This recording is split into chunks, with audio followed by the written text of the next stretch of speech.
everybody, welcome back to my channel. Today we're going to be cooking up some crispy oven baked chicken wings, and we're going to use chicken wings. These were flash frozen pieces from Walmart. They're separated, the drumette and the two-piece. We're going to use some baking powder, I know it sounds weird, and some salt. And then at the end I'm going to show you two different ways to dress them. That's all going to be depending on your desired taste. So you're going to preheat your oven to 250 degrees. I know that sounds kind of low, and these do take quite a long time, but they're so worth it, and you don't need any grease at all, and they come out crispy almost like you fried them. Okay, so the first thing you want to do is you want to dry your chicken wings.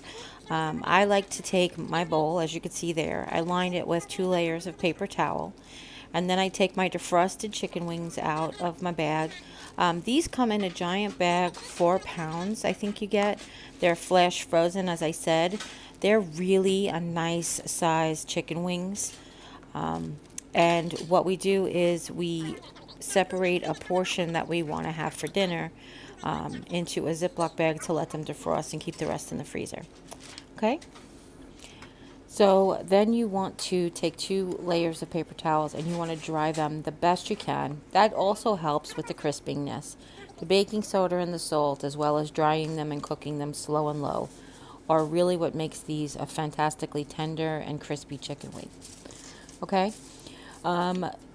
Meantime, your partner gets a cookie sheet, lines it with foil, and then puts a cooling rack on it. If you don't have a cooling rack, you just need to make sure you try to bake it over a layer. Basically, you could do it just on foil. It's just crispier on a cooling rack because it doesn't want to sit in the grease as it starts to cook off the wings. Okay?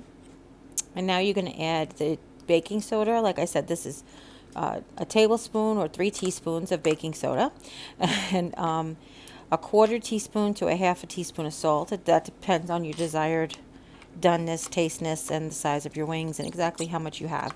And this is for 2 pounds of wings, this recipe. So adjust accordingly, okay?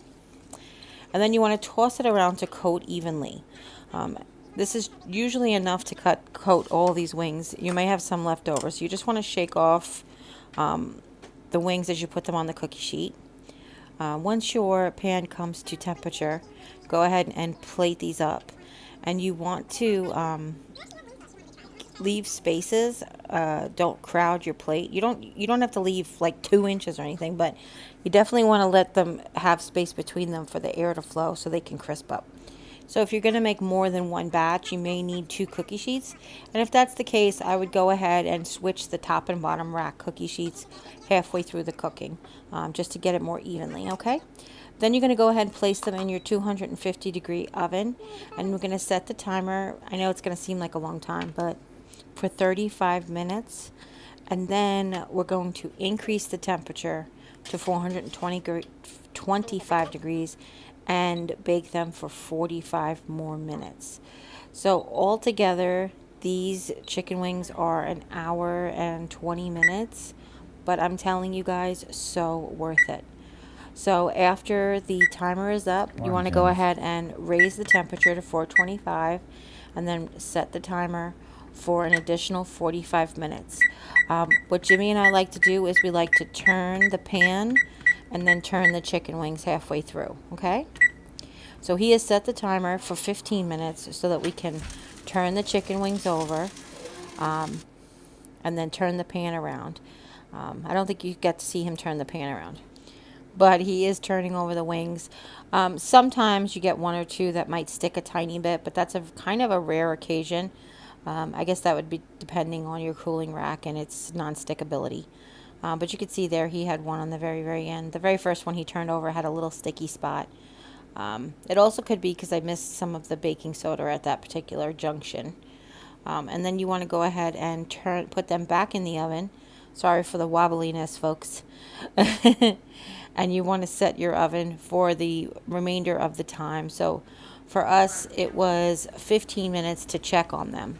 All right, and then we made sure that whether or not they needed to cook more, we put them back on for another 15 minutes. And then we went ahead and made the sauce. So the first one we're just going to make is garlic butter. Nothing fancy. It is exactly what it says. It is 2 tablespoons of butter, and 1 teaspoon of minced garlic, or 1 clove of homemade minced garlic, depending on your preference of garlic. Okay. I like to use the jar garlic because it's easier and it lasts longer in my house. So I don't cook quite as much with garlic, with raw garlic, as much as my dad used to. Okay. But I also find the jar garlic to be much milder, so you don't have to cook it down quite as long. But basically what you want to do is you just want to melt your butter, cook your garlic down ever so slightly, just until it starts to really start to get a tiny bit of color on it. And then you want to go ahead and toss in whatever amount of wings that you want to put in to this batch of sauce. Now again, depending on how saucy you want them, I think we picked 6 or 8 wings to go in this little batch with this bit of garlic butter. Was so good. Jimmy reserved some to make with his Berman's garlic parmesan wing sauce. It was a little bit spicy, he said, but he got that at Aldi on one of their seasonal specials. He wanted to try it. He did really like it. He said was a little spicier than he expected. Okay, and for the last one, I'm just gonna rinse out the pan. And it's going to be so easy. I'm going to go ahead and just squirt barbecue sauce in here. Now, one of the recipes had barbecue sauce and Cajun spices.